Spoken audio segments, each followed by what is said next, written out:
Bonjour. Aujourd'hui, Le Petit Prince d'Antoine de Saint-Exupéry. À Léon Werth. Je demande pardon aux enfants d'avoir dédié ce livre à une grande personne. J'ai une excuse sérieuse. Cette grande personne est le meilleur ami que j'ai au monde. J'ai une autre excuse. Cette grande personne peut tout comprendre, même les livres pour enfants. J'ai une troisième excuse. Cette grande personne habite la France, où elle a faim et froid. Elle a bien besoin d'être consolée. Si toutes ces excuses ne suffisent pas, je veux bien dédier ce livre à l'enfant qu'a été autrefois cette grande personne. Toutes les grandes personnes ont d'abord été des enfants, mais peu d'entre elles s'en souviennent. Je corrige donc ma dédicace à Léon Werth quand il était petit garçon. Lorsque j'avais 6 ans, j'ai vu, une fois, une magnifique image dans un livre sur la forêt vierge qui s'appelait « Histoire vécue ». Ça représentait un serpent boa qui avalait un fauve. Voilà la copie du dessin.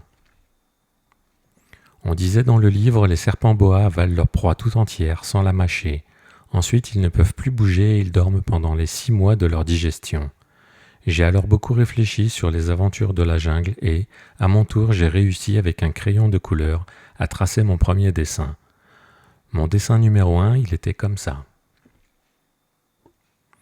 J'ai montré mon chef-d'œuvre aux grandes personnes et je leur ai demandé si mon dessin leur faisait peur. Elles m'ont répondu. Pourquoi un chapeau ferait-il peur ? Mon dessin ne représentait pas un chapeau. Il représentait un serpent boa qui digérait un éléphant. J'ai alors dessiné l'intérieur du serpent boa afin que les grandes personnes puissent comprendre. Elles ont toujours besoin d'explications. Mon dessin numéro 2 était comme ça. Les grandes personnes m'ont conseillé de laisser de côté les dessins de serpents boa ouverts ou fermés et de m'intéresser plutôt à la géographie, à l'histoire, au calcul et à la grammaire. C'est ainsi que j'ai abandonné, à l'âge de 6 ans, une magnifique carrière de peintre. J'avais été découragé par l'insuccès de mon dessin numéro 1 et de mon dessin numéro 2. Les grandes personnes ne comprennent jamais rien toutes seules et c'est fatigant, pour les enfants, de toujours et toujours leur donner des explications. J'ai donc dû choisir un autre métier, j'ai appris à piloter des avions. J'ai volé un peu partout dans le monde et la géographie, c'est exact, m'a beaucoup servi. Je savais reconnaître du premier coup d'œil la Chine de l'Arizona. C'était très utile si l'on est égaré pendant la nuit. J'ai ainsi eu au cours de ma vie des tas de contacts avec des tas de gens sérieux. J'ai beaucoup vécu chez les grandes personnes. Je les ai vus de très près. Ça n'a pas trop amélioré mon opinion. Quand j'en rencontrais une qui me paraissait un peu lucide, je faisais l'expérience sur elle de mon dessin numéro 1 que j'ai toujours conservé. Je voulais savoir si elle était vraiment compréhensive. Mais toujours elle me répondait. C'est un chapeau. Alors je ne lui parlais ni de serpent boa, ni de forêt vierge, ni d'étoiles. Je me mettais à sa portée. Je lui parlais de bridge, de golf, de politique et de cravate, et la grande personne était bien contente de connaître un homme aussi raisonnable. J'ai ainsi vécu seul, sans personne avec qui parler véritablement, jusqu'à une panne dans le désert du Sahara, il y a 6 ans. Quelque chose s'était cassé dans mon moteur, et comme je n'avais avec moi ni mécanicien ni passager, je me préparais à essayer de réussir tout seul une réparation difficile. C'était pour moi une question de vie ou de mort. J'avais à peine de l'eau à boire pour 8 jours. Le premier soir, je me suis donc endormi sur le sable à 1000 miles de toute terre habitée. J'étais bien plus isolé qu'un naufragé sur un radeau au milieu de l'océan. Alors vous imaginez ma surprise au lever du jour, quand une drôle de petite voix m'a réveillé. Elle disait « S'il vous plaît, dessine-moi un mouton. » « Hein ? Dessine-moi un mouton. » J'ai sauté sur mes pieds comme si j'avais été frappé par la foudre. J'ai bien frotté mes yeux. J'ai bien regardé et j'ai vu un petit bonhomme tout à fait extraordinaire qui me considérait gravement. Voilà le meilleur portrait que, plus tard, j'ai réussi à faire de lui. Mais mon dessin, bien sûr, est beaucoup moins ravissant que le modèle. Ce n'est pas ma faute. J'avais été découragé dans ma carrière de peintre par les grandes personnes, à l'âge de 6 ans, et je n'avais rien appris à dessiner, sauf les boas fermés et les boas ouverts. Je regardais donc cette apparition avec des yeux tout ronds d'étonnement. N'oubliez pas que je me trouvais à 1000 miles de toute région habitée. Or, mon petit bonhomme ne me semblait ni égaré, ni mort de fatigue, ni mort de faim, ni mort de soif, ni mort de peur. Il n'avait en rien l'apparence d'un enfant perdu au milieu du désert, à 1000 miles de toute région habitée. Quand je réussis enfin à parler, je lui dis « Mais, qu'est-ce que tu fais là ?»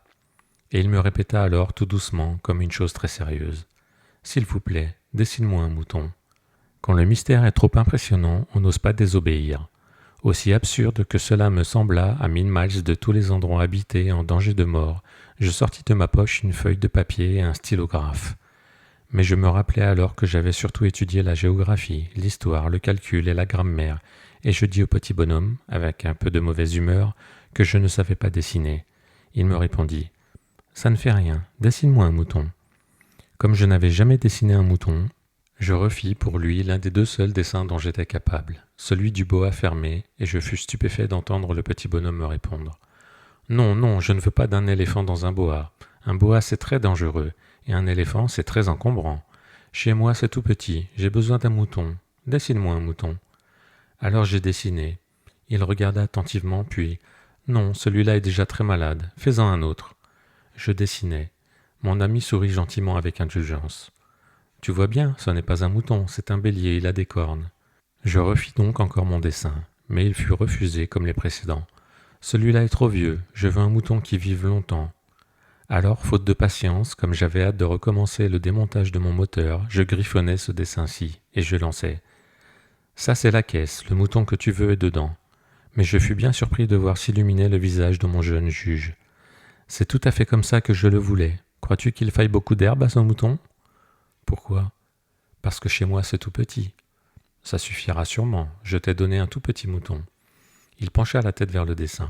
« Pas si petit que ça, tiens, il s'est endormi. » Et c'est ainsi que je fis la connaissance du petit prince. Il me fallut longtemps pour comprendre d'où il venait. Le petit prince, qui me posait beaucoup de questions, ne semblait jamais entendre les miennes. Ce sont des mots prononcés par hasard qui, peu à peu, m'ont tout révélé.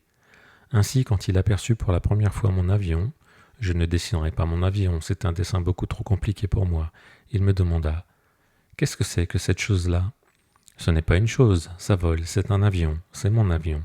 Et j'étais fier de lui apprendre que je volais. Alors il s'écria « Comment ? Tu es tombé du ciel ?»« Oui, fis-je modestement. »« Ah, ça c'est drôle !» Et le petit prince eut un très joli éclat de rire qui m'irrita beaucoup. « Je désire que l'on prenne mes malheurs au sérieux. » Puis il ajouta « Alors toi aussi tu viens du ciel ? De quelle planète es-tu » J'entrevis aussitôt une lueur dans le mystère de sa présence, et j'interrogeai brusquement « Tu viens donc d'une autre planète ?» Mais il ne me répondit pas. Il hochait la tête doucement, tout en regardant mon avion. « C'est vrai que là-dessus, tu ne peux pas venir de bien loin. » Et il s'enfonça dans une rêverie qui dura longtemps. Puis sortant mon mouton de sa poche, il se plongea dans la contemplation de son trésor. Vous imaginez combien j'avais pu être intrigué par cette demi-confidence sur les autres planètes. Je m'efforçai donc d'en savoir plus long. « D'où viens-tu, mon petit bonhomme ? Où est-ce chez toi ? Où veux-tu emporter mon mouton ?» Il me répondit après un silence méditatif. « Ce qui est bien avec la caisse que tu m'as donnée, c'est que la nuit, ça lui servira de maison. » « Bien sûr, et si tu es gentil, je te donnerai aussi une corde pour l'attacher pendant le jour, et un piquet. » La proposition parut choquer le petit prince. « L'attacher ? Quelle drôle d'idée ! Mais si tu ne l'attaches pas, il ira n'importe où, et il se perdra. » Et mon ami eut un nouvel éclat de rire. « Mais où veux-tu qu'il aille ? » ?»« N'importe où, droit devant lui. » Alors le petit prince remarqua gravement. « Ça ne fait rien, c'est tellement petit chez moi. » Et avec un peu de mélancolie peut-être, il ajouta. Droit devant soi, on ne peut pas aller bien loin. J'avais ainsi appris une seconde chose très importante, c'est que sa planète d'origine était à peine plus grande qu'une maison. Ça ne pouvait pas m'étonner beaucoup. Je savais bien qu'en dehors des grosses planètes comme la Terre, Jupiter, Mars, Vénus, auxquelles on a donné des noms, il y en a des centaines d'autres qui sont quelquefois si petites qu'on a beaucoup de mal à les apercevoir au télescope. Quand un astronome découvre l'une d'elles, il lui donne pour nom un numéro. Il l'appelle par exemple l'astéroïde 325. J'ai de sérieuses raisons de croire que la planète d'où venait le petit prince est l'astéroïde B612. Cet astéroïde n'a été aperçu qu'une fois au télescope en 1909 par un astronome turc. Il avait fait alors une grande démonstration de sa découverte à un congrès international d'astronomie, mais personne ne l'avait cru à cause de son costume.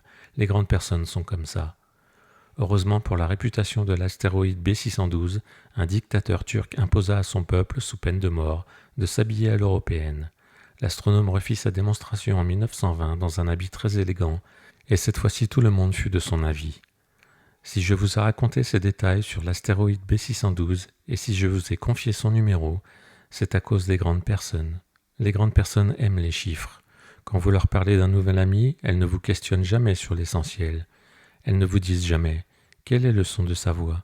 Quels sont les jeux qu'il préfère? Est-ce qu'il collectionne les papillons? Elle vous demande. Quel âge a-t-il? Combien a-t-il de frères? Combien pèse-t-il? Combien gagne son père? Alors seulement elle croit le connaître. Si vous dites aux grandes personnes « J'ai vu une belle maison en briques roses avec des géraniums aux fenêtres et des colombes sur le toit », elles ne parviennent pas à s'imaginer cette maison. Il faut leur dire « J'ai vu une maison de 100 000 francs », alors elles s'écrient « Comme c'est joli !» Ainsi, si vous leur dites « La preuve que le petit prince a existé, c'est qu'il était ravissant, qu'il riait et qu'il voulait un mouton. Quand on veut un mouton, c'est la preuve qu'on existe. » Elles hausseront les épaules et vous traiteront d'enfant.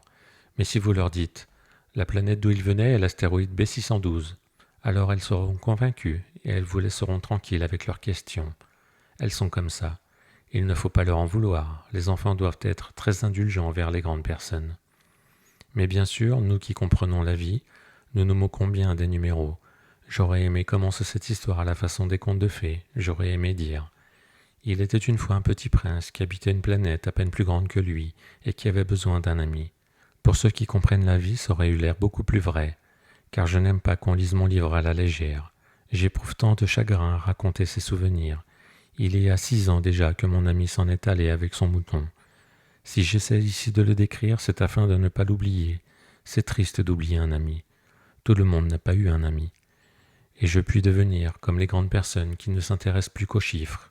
C'est donc pour ça encore que j'ai acheté une boîte de couleurs et des crayons. C'est dur de se remettre au dessin à mon âge, quand on n'a jamais fait d'autres tentatives que celle d'un boa fermé, celle d'un boa ouvert à l'âge de 6 ans. J'essaierai bien sûr de faire des portraits le plus ressemblants possible, mais je ne suis pas tout à fait certain de réussir. Un dessin va et l'autre ne ressemble plus. Je me trompe un peu aussi sur la taille. Ici le petit prince est trop grand, là il est trop petit. J'hésite aussi sur la couleur de son costume, alors je tâtonne comme ci et comme ça, tant bien que mal. Je me tromperai enfin sur certains détails plus importants, mais ça il faudra me le pardonner. Mon ami ne donnait jamais d'explication, il me croyait peut-être semblable à lui, mais moi malheureusement je ne savais pas voir les moutons à travers les caisses. Je suis peut-être un peu comme les grandes personnes, j'ai dû vieillir. Chaque jour j'apprenais quelque chose sur la planète, sur le départ, sur le voyage. Ça venait tout doucement au hasard des réflexions. C'est ainsi que, le 3e jour, je connus le drame des baobabs. Cette fois-ci encore, ce fut grâce aux moutons, car brusquement le petit prince m'interrogea, comme pris d'un doute grave. « C'est bien vrai, n'est-ce pas, que les moutons mangent les arbustes ?»« Oui, c'est vrai. »« Ah, je suis content. » Je ne compris pas pourquoi il était si important que les moutons mangeassent les arbustes, mais le petit prince ajouta. « Par conséquent, ils mangent aussi les baobabs ?» Je fis remarquer au petit prince que les baobabs ne sont pas des arbustes, mais des arbres grands comme des églises, et que, si même il emportait avec lui tout un troupeau d'éléphants, ce troupeau ne viendrait pas à bout d'un seul baobab. L'idée du troupeau d'éléphants fit rire le petit prince. Il faudrait les mettre les uns sur les autres. Mais il remarqua avec sagesse. Les baobabs, avant de grandir, ça commence par être petit. C'est exact, mais pourquoi veux-tu que tes moutons mangent les petits baobabs? Il me répondit. Ben voyons, comme s'il s'agissait là d'une évidence. Et il me fallut un grand effort d'intelligence pour comprendre à moi seul ce problème. Et en effet, sur la planète du Petit Prince, il y avait, comme sur toutes les planètes, de bonnes herbes et de mauvaises herbes. Par conséquent, de bonnes graines de bonnes herbes et de mauvaises graines de mauvaises herbes. Mais les graines sont invisibles, elles dorment dans le secret de la terre jusqu'à ce qu'il prenne fantaisie à l'une d'elles de se réveiller. Alors elles s'étirent et poussent d'abord timidement vers le soleil une ravissante petite brindille inoffensive. S'il s'agit d'une brindille de radis ou de rosier, on peut la laisser pousser comme elle veut. Mais s'il s'agit d'une mauvaise plante, il faut arracher la plante aussitôt, dès qu'on a su la reconnaître. Or il y avait des graines terribles sur la planète du Petit Prince, c'étaient les graines de baobab. Le sol de la planète en était infesté. Or, un baobab, si l'on s'y prend trop tard, on ne peut plus jamais s'en débarrasser. Il encombre toute la planète, il la perfore de ses racines, et si la planète est trop petite, et si les baobabs sont trop nombreux, ils la font éclater. C'est une question de discipline, me disait plus tard le Petit Prince. Quand on a terminé sa toilette du matin, il faut faire soigneusement la toilette de la planète. Il faut s'astreindre régulièrement à arracher les baobabs dès qu'on les distingue d'avec les rosiers auxquels ils ressemblent beaucoup quand ils sont très jeunes. C'est un travail très ennuyeux mais très facile. Et un jour il me conseilla de m'appliquer à réussir un beau dessin pour bien faire entrer ça dans la tête des enfants de chez moi. S'ils voyagent un jour, me disait-il, ça pourra leur servir. Il est quelquefois sans inconvénient de remettre à plus tard son travail. Mais s'il s'agit des baobabs, c'est toujours une catastrophe. J'ai connu une planète habitée par un paresseux. Il avait négligé 3 arbustes. Et sur les indications du Petit Prince, j'ai dessiné cette planète-là. Je n'aime guère prendre de ton moraliste, mais le danger des baobabs est si peu connu et les risques courus par celui qui s'égarerait dans un astéroïde sont si considérables que pour une fois je fais exception à ma réserve. Je dis « Enfants, faites attention aux baobabs ». C'est pour avertir mes amis d'un danger qu'ils frôlaient depuis longtemps, comme moi-même, sans le connaître, que j'ai tant travaillé à ce dessin-là. La leçon que je donnais en valait la peine. Vous vous demanderez peut-être, pourquoi n'y a-t-il pas dans ce livre d'autres dessins aussi grandioses que le dessin des baobabs? La réponse est bien simple. J'ai essayé, mais je n'ai pas pu réussir. Quand j'ai dessiné les baobabs, j'ai été animé par le sentiment de l'urgence. Ah, petit prince, j'ai compris peu à peu ainsi ta petite vie mélancolique. Tu n'avais eu longtemps pour distraction que la douceur des couchers de soleil. J'ai appris ce détail nouveau le 4e jour au matin quand tu m'as dit « J'aime bien les couchers de soleil. Allons voir un coucher de soleil. » Mais il faut attendre. Attendre quoi? Attendre que le soleil se couche. Tu as eu l'air très surpris d'abord, et puis tu as ri de toi-même, et tu m'as dit « Je me crois toujours chez moi. » En effet, quand il est midi aux États-Unis, le soleil, tout le monde le sait, se couche en France. Il suffirait de pouvoir aller en France en 1 minute pour assister au coucher de soleil. Malheureusement, la France est bien trop éloignée. Mais sur ta si petite planète, il te suffisait de tirer ta chaise de quelques pas, et tu regardais le crépuscule chaque fois que tu le désirais. Un jour, j'ai vu le soleil se coucher 44 fois. Et un peu plus tard, tu ajoutais « Tu sais, quand on est tellement triste, on aime les couchers de soleil. » Le jour des 44 fois, tu étais donc tellement triste? Mais le petit prince ne répondit pas. Le 5e jour, toujours grâce au mouton, ce secret de la vie du petit prince me fut révélé. Il me demanda avec brusquerie, sans préambule, comme le fruit d'un problème longtemps médité en silence. Un mouton, s'il mange les arbustes, il mange aussi les fleurs? Un mouton mange tout ce qu'il rencontre. Même les fleurs qui ont des épines? Oui, même les fleurs qui ont des épines. Alors les épines, à quoi servent-elles? Je ne le savais pas. J'étais alors très occupé à essayer de dévisser un boulon trop serré de mon moteur. J'étais très soucieux car ma panne commençait de m'apparaître comme très grave et l'eau à boire qui s'épuisait me faisait craindre le pire. Les épines, à quoi servent-elles? Le petit prince ne renonçait jamais à une question une fois qu'il l'avait posée. J'étais irrité par mon boulon et je répondis n'importe quoi. Les épines, ça ne sert à rien, c'est de la pure méchanceté de la part des fleurs. Oh! Mais après un silence, il me lança avec une sorte de rancune. Je ne te crois pas. Les fleurs sont faibles, elles sont naïves, elles se rassurent comme elles peuvent, elles se croient terribles avec leurs épines. Je ne répondis rien, à cet instant-là je me disais, si ce boulon résiste encore, je le ferai sauter d'un coup de marteau. Le petit prince dérangea de nouveau mes réflexions. Et tu crois, toi, que les fleurs... Mais non, je ne crois rien, j'ai répondu n'importe quoi. Je m'occupe, moi, de choses sérieuses. Il me regarda stupéfait. De choses sérieuses?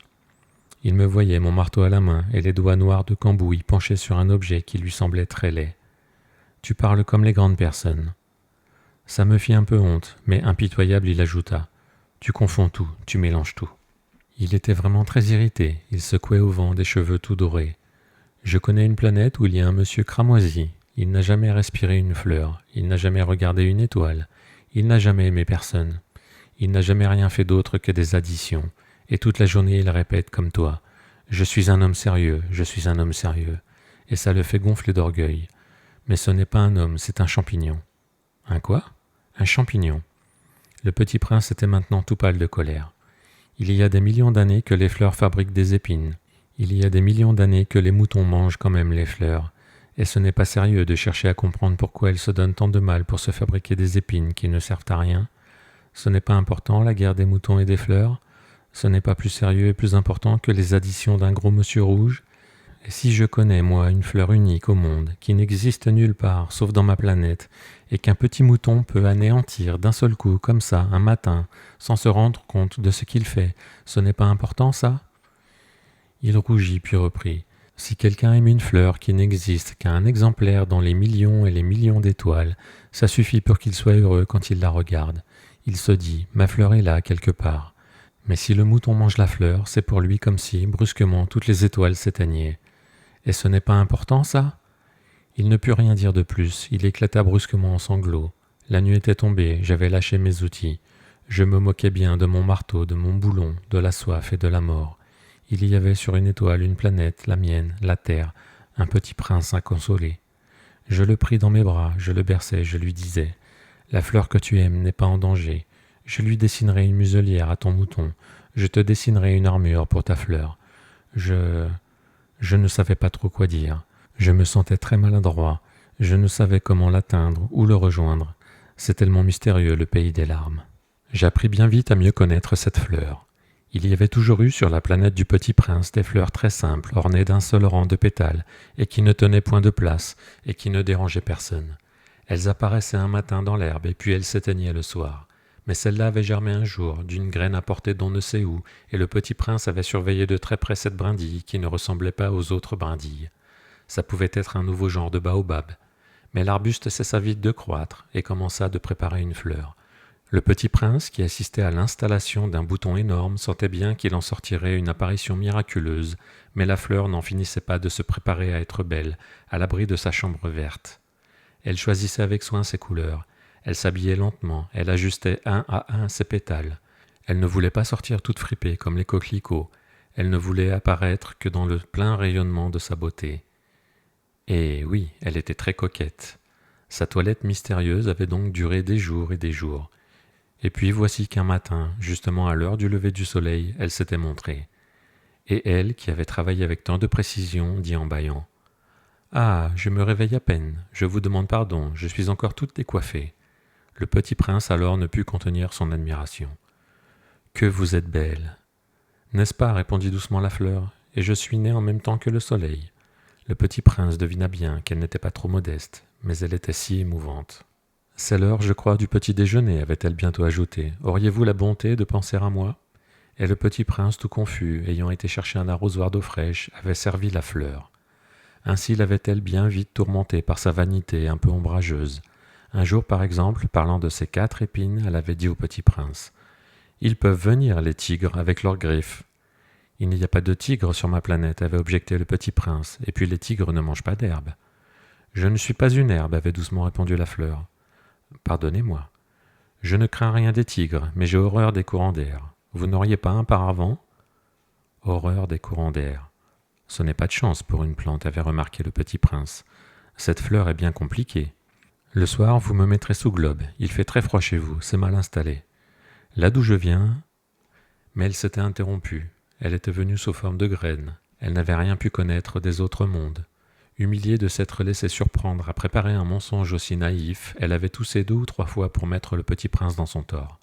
« Ce paravent ? J'allais le chercher, mais vous me parliez. » Alors elle avait forcé sa toux pour lui infliger quand même des remords.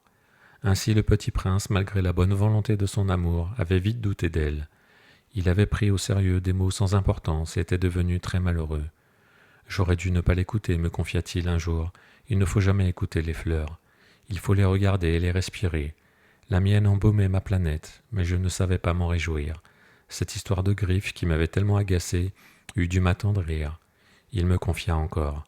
« Je n'ai alors rien su comprendre. J'aurais dû la juger sur les actes et non sur les mots. Elle m'embaumait et m'éclairait. Je n'aurais jamais dû m'enfuir. J'aurais dû deviner sa tendresse derrière ses pauvres ruses. Les fleurs sont si contradictoires. Mais j'étais trop jeune pour savoir l'aimer. » Je crois qu'il profita pour son évasion d'une migration d'oiseaux sauvages. Au matin du départ, il mit sa planète bien en ordre. Il ramena soigneusement ses volcans en activité. Il possédait 2 volcans en activité. Et c'était bien commode pour faire chauffer le petit déjeuner du matin. Il possédait aussi un volcan éteint. Mais comme il disait, on ne sait jamais. Il ramena donc le volcan éteint. S'ils sont bien ramonés, les volcans brûlent doucement et régulièrement, sans éruption. Les éruptions volcaniques sont comme des feux de cheminée. Évidemment, sur notre Terre, nous sommes beaucoup trop petits pour ramoner nos volcans. C'est pourquoi ils nous causent des tas d'ennuis. Le Petit Prince arracha aussi avec un peu de mélancolie les dernières pousses de baobab. Il croyait ne jamais devoir revenir. Mais tous ces travaux familiers lui parurent, ce matin-là, extrêmement doux. Et quand il arrosa une dernière fois la fleur et se prépara à la mettre à l'abri sous son globe, il se découvrit l'envie de pleurer. « Adieu, dit-il à la fleur. » Mais elle ne lui répondit pas. « Adieu, répéta-t-il. » La fleur toussa, mais ce n'était pas à cause de son rhume. « J'ai été sotte, lui dit-elle enfin. Je te demande pardon. Tâche d'être heureux. » Il fut surpris par l'absence de reproche. Il restait là, tout déconcerté, le globe en l'air. Il ne comprenait pas cette douceur calme. « Mais oui, je t'aime, lui dit la fleur. Tu n'en as rien su, par ma faute. Cela n'a aucune importance. Mais tu as été aussi sot que moi. Tâche d'être heureux. Laisse ce globe tranquille, je n'en veux plus. Mais le vent? Je ne suis pas si enrhumé que ça. L'air frais de la nuit me fera du bien, je suis une fleur. Mais les bêtes? Il faut bien que je supporte 2 ou 3 chenilles si je veux connaître les papillons. Il paraît que c'est tellement beau. Sinon, qui me rendra visite? Tu seras loin, toi. Quant aux grosses bêtes, je ne crains rien, j'ai mes griffes. » Elle me montrait naïvement ses 4 épines, puis elle ajouta. « Ne traîne pas comme ça, c'est agaçant. Tu as décidé de partir, va-t'en. » Car elle ne voulait pas qu'il la vît pleurer. C'était une fleur tellement orgueilleuse. Il se trouvait dans la région des astéroïdes 325, 326, 327, 328, 329 et 330. Il commença donc par les visiter pour y chercher une occupation et pour s'instruire. Le premier était habité par un roi. Le roi siégeait habillé de pourpre et d'hermine sur un trône très simple et cependant majestueux. « Ah, voilà un sujet !» s'écria le roi quand il aperçut le petit prince. Et le petit prince se demanda « Comment peut-il me reconnaître puisqu'il ne m'a encore jamais vu ?» Il ne savait pas que pour les rois, le monde est très simplifié. Tous les hommes sont des sujets. « Approche-toi, que je te vois mieux, lui dit le roi, qui était tout fier d'être enfin un roi pour quelqu'un.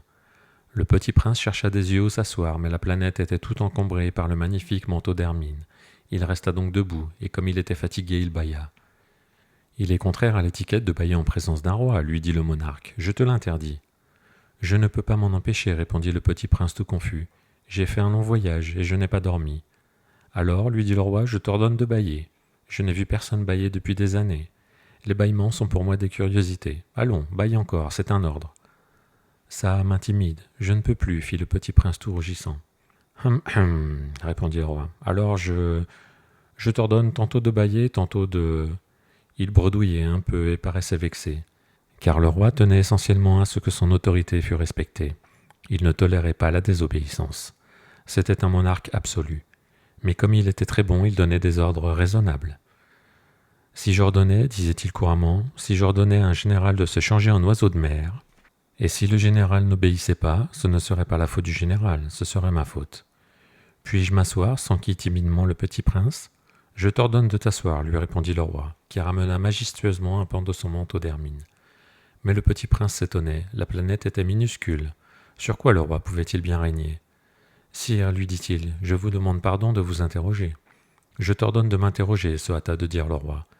Sire, sur quoi régnez-vous?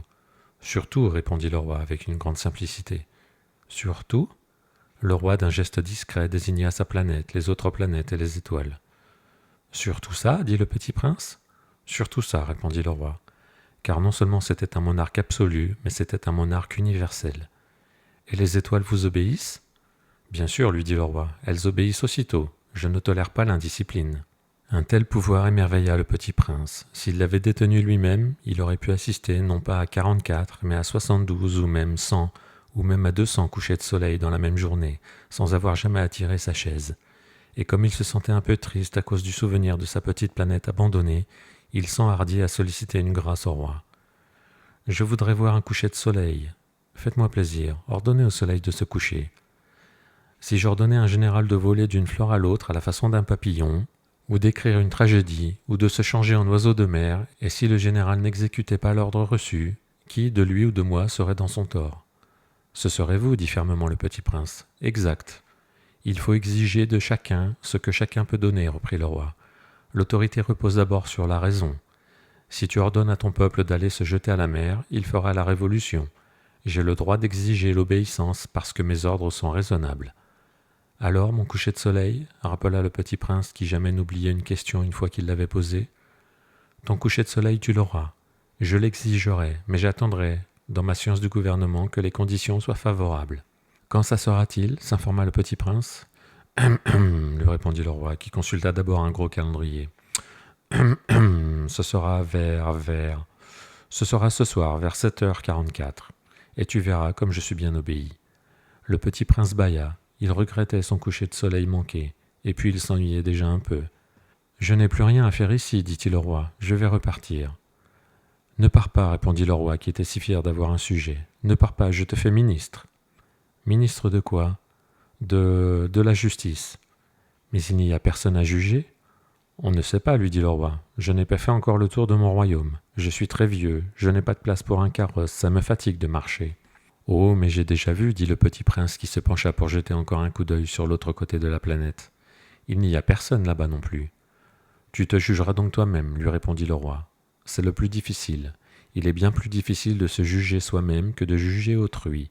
Et si tu réussis à bien te juger, c'est que tu es un véritable sage. Moi, dit le petit prince, je puis me juger moi-même n'importe où. Je n'ai pas besoin d'habiter ici. Dit le roi, je crois bien que sur ma planète il y a quelque part un vieux rat. Je l'entends la nuit. Tu pourras juger ce vieux rat. Tu le condamneras à mort de temps en temps. Ainsi sa vie dépendra de ta justice. Mais tu le gracieras à chaque fois pour l'économiser. Il n'y en a qu'un. Moi, répondit le petit prince, je n'aime pas condamner à mort, et je crois bien que je m'en vais. Non, dit le roi. Mais le petit prince, ayant achevé ses préparatifs, ne voulut point peiner le vieux monarque. Si votre majesté désirait être obéie ponctuellement, elle pourrait me donner un ordre raisonnable. Elle pourrait m'ordonner par exemple de partir avant 1 minute. Il me semble que les conditions sont favorables. Le roi n'ayant rien répondu, le petit prince hésita d'abord, puis avec un soupir prit le départ. « Je te fais mon ambassadeur », se hâta alors de crier le roi. Il avait un grand air d'autorité. « Les grandes personnes sont bien étranges », se dit le petit prince en lui-même durant son voyage. La seconde planète était habitée par un vaniteux. « Ah ah, voilà la visite d'un admirateur !» s'écria de loin le vaniteux dès qu'il aperçut le petit prince. Car pour les vaniteux, les autres hommes sont des admirateurs. « Bonjour, dit le petit prince, vous avez un drôle de chapeau. »« C'est pour saluer, lui répondit le vaniteux, c'est pour saluer quand on m'acclame. Malheureusement, il ne passe jamais personne ici. »« Ah oui, dit le petit prince qui ne comprit pas. »« Frappe tes mains l'une contre l'autre, conseilla donc le vaniteux. Le petit prince frappa ses mains l'une contre l'autre. Le vaniteux salua modestement en soulevant son chapeau. « Ça, c'est plus amusant que la visite au roi, se dit en lui-même le petit prince, et il recommença de frapper ses mains l'une contre l'autre. Le vaniteux recommença de saluer en soulevant son chapeau. Après 5 minutes d'exercice, le petit prince se fatigua de la monotonie du jeu. « Et pour que le chapeau tombe, demanda-t-il, que faut-il faire ?» Mais le vaniteux ne l'entendit pas. Les vaniteux n'entendent jamais que les louanges. « Est-ce que tu m'admires vraiment beaucoup ?» demanda-t-il au petit prince. Qu'est-ce que signifie admirer ? Admirer signifie reconnaître que je suis l'homme le plus beau, le mieux habillé, le plus riche et le plus intelligent de ma planète. Mais tu es seul sur ta planète. Fais-moi ce plaisir, admire-moi quand même. Je t'admire, dit le petit prince en haussant un peu les épaules, mais en quoi cela peut-il bien t'intéresser ? Et le petit prince s'en fut. Les grandes personnes sont décidément bien bizarres, se dit-il simplement en lui-même durant son voyage. La planète suivante était habitée par un buveur. Cette visite fut très courte, mais elle plongea le petit prince dans une grande mélancolie. « Que fais-tu là » dit-il au buveur, qu'il trouva installé en silence devant une collection de bouteilles vides et une collection de bouteilles pleines. « Je bois » répondit le buveur, d'un air lugubre. « Pourquoi bois-tu » lui demanda le petit prince. « Pour oublier » répondit le buveur. « Pour oublier quoi » s'enquit le petit prince qui déjà le plaignait. « Pour oublier que j'ai honte » avoua le buveur, en baissant la tête. « Honte de quoi » s'informa le petit prince qui désirait le secourir. « Honte de boire » acheva le buveur qui s'enferma définitivement dans le silence. Et le petit prince s'en fut, perplexe. Les grandes personnes sont décidément très très bizarres, se disait-il en lui-même durant le voyage. La 4e planète était celle du businessman. Cet homme était si occupé qu'il ne leva même pas la tête à l'arrivée du petit prince. « Bonjour, lui dit celui-ci, votre cigarette est éteinte. »« 3 et 2 font 5. 5 et 7, 12. 12 et 3, 15. Bonjour. 15 et 7, 22. 22 et 6, 28. Pas le temps de la rallumer. 26 et 5, 31. Ouf, ça fait donc 501 622 731. 500 millions de quoi ? Hein ? Tu es toujours là ? 501 millions de... Je ne sais plus, j'ai tellement de travail. Je suis sérieux, moi, je ne m'amuse pas à des balivernes. 2 et 5, 7. 501 millions de quoi ? Répéta le petit prince qui jamais de sa vie n'avait renoncé à une question une fois qu'il l'avait posée. Le businessman leva la tête. Depuis 54 ans que j'habite cette planète-ci, je n'ai jamais été dérangé que 3 fois. La première fois, ça a été il y a 22 ans par un hanneton qui était tombé Dieu sait d'où. Il répandait un bruit épouvantable, et j'ai fait 4 erreurs dans une addition. La seconde fois, ça a été il y a 11 ans par une crise de rhumatisme. Je manque d'exercice, je n'ai pas le temps de flâner, je suis sérieux moi. La 3e fois, la voici. Je disais donc 501 millions... Millions de quoi ? Le businessman comprit qu'il n'était point d'espoir de paix. Millions de ces petites choses que l'on voit quelquefois dans le ciel. Des mouches? Mais non, des petites choses qui brillent. Des abeilles? Mais non, des petites choses dorées qui font rêvasser les fainéants. Mais je suis sérieux, moi, je n'ai pas le temps de rêvasser. Ah, des étoiles? C'est bien ça, des étoiles. Et que fais-tu de 500 millions d'étoiles? 501 622 731. Je suis sérieux, moi, je suis précis. Et que fais-tu de ces étoiles? Ce que j'en fais? Oui. Rien, je les possède. Tu possèdes les étoiles? Oui. Mais j'ai déjà vu un roi qui... Les rois ne possèdent pas, ils règnent sur. C'est très différent. Et à quoi cela te sert-il de posséder les étoiles? Ça me sert à être riche. Et à quoi cela te sert-il d'être riche? À acheter d'autres étoiles, si quelqu'un en trouve. Celui-là se dit en lui-même le petit prince, il raisonne un peu comme mon ivrogne. Cependant, il posa encore des questions. Comment peut-on posséder les étoiles? À qui sont-elles? Riposta grincheux le businessman. Je ne sais pas, à personne. Alors elles sont à moi, car j'y ai pensé le premier. Ça suffit? Bien sûr, quand tu trouves un diamant qui n'est à personne, il est à toi. Quand tu trouves une île qui n'est à personne, elle est à toi. Quand tu as une idée le premier, tu la fais breveter, elle est à toi. Et moi je possède les étoiles, puisque jamais personne avant moi n'a songé à les posséder. Ça c'est vrai, dit le petit prince. Et qu'en fais-tu? Je les gère, je les compte, et je les recompte, dit le businessman. C'est difficile, mais je suis un homme sérieux. Le petit prince n'était pas satisfait encore. Moi, si je possède un foulard, je puis le mettre autour de mon cou et l'emporter. Moi, si je possède une fleur, je puis la cueillir et l'emporter. Mais tu ne peux pas cueillir les étoiles. Non, mais je puis les placer en banque. Qu'est-ce que ça veut dire? Ça veut dire que j'écris sur un petit papier le nombre de mes étoiles, et puis j'enferme à clé ce papier-là dans un tiroir. Et c'est tout? Ça suffit. C'est amusant, pensa le petit prince. C'est assez poétique, mais ce n'est pas très sérieux. Le petit prince avait, sur les choses sérieuses, des idées très différentes des idées des grandes personnes. Moi, dit-il encore, je possède une fleur que j'arrose tous les jours. Je possède 3 volcans que je ramène toutes les semaines, car je ramène aussi celui qui est éteint, on ne sait jamais. C'est utile à mes volcans et c'est utile à ma fleur que je les possède. Mais tu n'es pas utile aux étoiles. Le businessman ouvrit la bouche, mais ne trouva rien à répondre, et le petit prince s'en fut. Les grandes personnes sont décidément tout à fait extraordinaires, se disait-il simplement en lui-même durant le voyage. On se retrouve très vite pour la suite du Petit Prince. Si vous aimez, n'hésitez pas à vous abonner et à mettre un petit pouce. Merci.